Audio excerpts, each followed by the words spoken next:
suverenliyimizin bərpa olunması və ərazi bütövlüyümüzün bərpa olunması çox böyük tarixi hadisədir Azərbaycanın tarixində.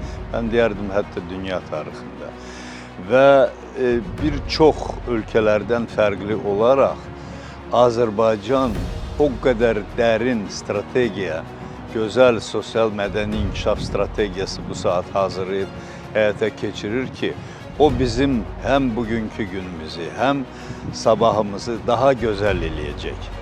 Ulu Öndərin tövsiyələrinə əsaslanaraq, bilirsiniz ki, Ulu Öndər çox gözəl qeyd edirdi, hər tərəfli mədəniyyəti təhlil edərək ki, ən vacib məsələ xalqın ruhi mədəniyyətidir. Yəni, əqli və mənəvi mədəniyyətin qovşağı. Bir xalqın ki, ruhi mədəniyyəti yüksək səviyyədə inkişaf olunur, onun gələcəyi parlaqdır, təhlükəsizdir və gözəldir. Bax, bugünkü gündə görürsünüz, dünyada nə qədər biz yüksək səviyyə qalxmışıq. Azərbaycan əlbəttə ən qüdrətli dövlətlərdən biri kimi mütləq hesab edirəm ki, intellektual mədəniyyətlə mənəvi mədəniyyətin quşun iki qanadı kimi qovşaqda inkişaf etdirərək daha yüksək səviyyələrə və dayanaqlı, təhlükəsiz və çox mütərəqqi inkişafa nail olacaq. Bizim müstəqilliyimiz, bizim suverenliyimiz bu şəksiz nə qədər bunun böyük əhəmiyyəti var.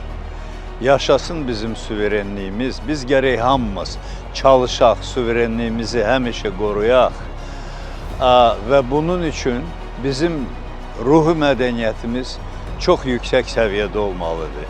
Hər gün özlərimizdə işləməliyik, hər gün kamilləşməliyik. Bugün dünənkindən, sabah bugünkündən daha yaxşı olmalıyıq. Çünki məhz yüksək mədəniyyətli Azərbaycan vətəndaşları Azərbaycançılıq ideologiyasına uyğun olaraq bugün, sabah və bürsüyün bizim suverenliyimizi həmişə müdafiə eləyəcək və ölkəmizi daha yüksək səviyyələrə, dünya səviyyəsində, dünya sivilizasiya çərçivəsində daha yüksək səviyyələrə qaldıracaq. Mən buna əminəm.